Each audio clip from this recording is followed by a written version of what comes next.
Colour કર તો તારો કલર કર. જો સરસ આવડી ગયું મને દીકરાને.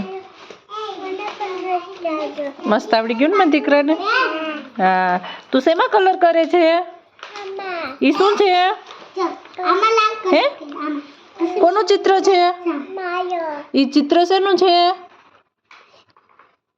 કોણ છે? આ કોણ છે? આ કોણ છે?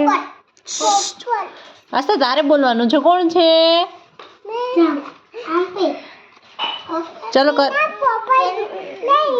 तेरा पोपट नहीं है तो किसका पोपट है? पोपट जो तने मस्त कलर करता आवड़ी गयो हो भाई. जो सरस करे हो भाई. आस्था ना वखते फर्स्ट रेंक आवવાનો છે ભાઈ. નંબર જોતો ને. તાર નંબર આવશે? તાર બર્થડે આવશે? ક્યારે બર્થડે છે તારો? બુધવારે. કેટલી ચોકલેટ આપીશ મને? તું મને કેટલી ચોકલેટ આપીશ? સાચી બધી?